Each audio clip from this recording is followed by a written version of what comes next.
Karma itu kan sebenarnya sebab akibat ya. Menanam dan mengetam.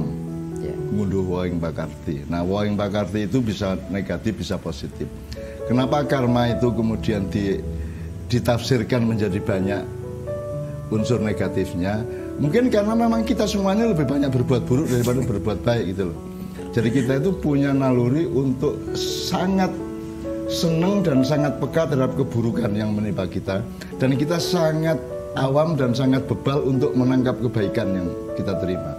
Makanya rasa syukur dengan mengutuk itu jauh lebih banyak mengutuk daripada mensyukuri kan gitu. Itu salah satunya. Tapi kalau dalam Islam masih sangat jelas. Jadi misalnya wa may ya'mal mithqala dzarratin khairan yarah dan dilengkapi wa may ya'mal mithqala dzarratin syarran yarah. Jadi kalau dalam Islam itu kalimatnya panjang dan diseimbangkan.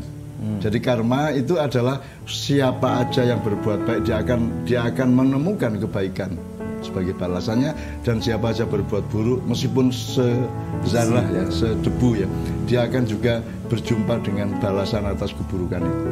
Syarra yarah. Jadi rumusnya yaroh, kamu akan melihat. Cuman yaroh ini kan tidak bisa dirumuskan bentuknya bagaimana, kapan berlangsungnya gitu ya. Tapi pasti terjadi. Jadi kalau ngomong karma itu karma dalam Islam sangat jelas, gitu ya. Jadi jangan terus, oh itu hukum karma, oh itu Hindu loh, jangan gitu loh. Karma kita lihat sebagai sebuah pemahaman, sebuah pengertian, sebuah rumus gitu ya, sebuah hukum gitu ya. Nah di dalam Al-Quran sangat banyak. Itu melintasi agama apapun ya, jadi perilaku universal manusia dalam kehidupan. Kan Allah menciptakan manusia dulu baru agama, gitu loh. Jadi itu semua yang dialami manusia. Ada agama apa tidak, manusia mengalami itu, gitu loh. Karma itu tidak asosiatif terhadap Hindu atau Buddha. Karma itu adalah bagian dari sunnah, bagian dari apa yang dialami konten manusia. Asal Anda itu manusia, maka salah satu kontennya adalah karma. Meskipun nanti ada agama bermacam-macam menyebutnya berbeda-beda gitu ya. Kalau dari ayat tadi kan namanya ya'mal khairan yarah itu kan peristiwa atau fakta bahwa kamu akan menerima seperti yang kamu lakukan. Kalau kamu berbuat baik, kamu bahkan Allah menjanjikan 700 kali lipat dan seterusnya itu ya. Meskipun jangan lantas diekonomikan, jangan lantas difinansialkan bahwa kalau kita bayar Ustadz datang kita suruh bayar 1 juta terus kita akan dapat 700 juta.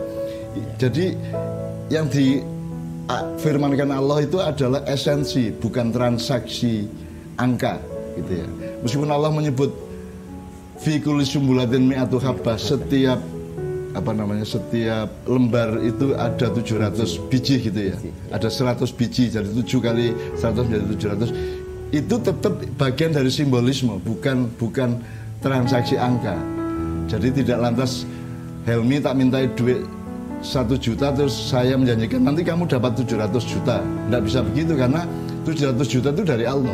Nah bentuknya juga tidak harus berupa 700 juta. Bisa berupa berkah, kemurahan, kemudahan, kegembiraan, macam-macam. Terserah Allah.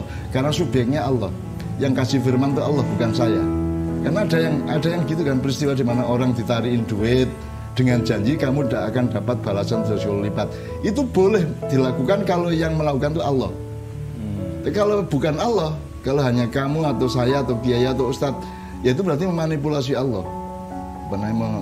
Yang mendegradasikan rohani janji itu menjadi jasmani transaksi kan gitu. Jadi menurut saya karma itu sunatullah. Itu logika dasar bahwa kalau kamu berbuat baik akan dapat kebaikan, kalau kamu berbuat buruk akan dapat keburukan. Meskipun keburukannya itu apa bentuknya, itu kita tidak bisa menentukan gitu ya. Tapi itu logika dasar dari kehidupan. Orang kita sebagai Dan manusia. jangan lantas mengatakan kalau ngomong karma itu berarti terus kita beragama Hindu atau Buddha. Enggak. Jadi ambillah esensinya, ambillah pemahamannya, kontennya, substansinya, esensinya. Namanya bisa apa saja. Kita sekarang misalnya bikin istilah yaroh kowe nggo. Ya itu artinya kamu akan menemukan balasan dari perbuatanmu. Yaroh kowe nggo kan bisa aja. Jadi tinggal sekarang kita bikin enggak idiom atau istilah yang menggantikan karma, atau tetap karma enggak apa-apa. Anda menyebut karma tidak lantas Anda menjadi orang Hindu atau menjadi orang Buddha kan begitu. Karena yang kita omongkan adalah substansinya. Nah, kebetulan peradaban manusia Jawa itu jauh sebelum datang agama Islam pada abad 8 Masehi itu sudah memiliki pemahaman terhadap sunnah tadi, pemahaman terhadap hukum alam, pemahaman terhadap sebab akibat dari kehidupan kan itu dalam kehidupan. Jadi mereka sudah punya mundur wahing pakarti, sudah punya apa namanya kata-kata mutiara dan filosofi dasar yang sangat banyak supaya manusia berbuat baik karena dia akan mendapat kebaikan dan seterusnya gitu. Dan itu tidak hanya di Jawa, di Arab sendiri banyak sekali orang Arab sudah punya tradisi misalnya adab. Adab itu kenduri. Adab adalah peristiwa di mana seseorang di rumahnya karena punya kepentingan tertentu misalnya nyunati anak atau mengawinkan anak, kemudian dia mengundang tetangga-tetangga untuk makan bersama. Dikirim jenenge kenduran gitu ya. Jadi kenduran sudah ada sebelum Rasulullah datang. Ketika Rasulullah datang itu tidak ditolak karena itu kebaikan, berbagi kegembiraan dengan orang lain kan baik. Ya, itu dilegitimasi oleh Islam melalui Rasulullah. Rasulullah kemudian bahkan mengembangkan, memperluas. Jadi kamu itu tidak hanya bisa kenduri makanan, bisa juga kenduri kegembiraan, kenduri senyuman, kenduri lagu, kan bisa tahu nyanyi bersama itu kan kenduri juga. Nah maka maknya adalah kenduri, sebenarnya kenduri nilai, kenduri kebaikan, kenduri kebahagiaan, maknya itu kan gitu.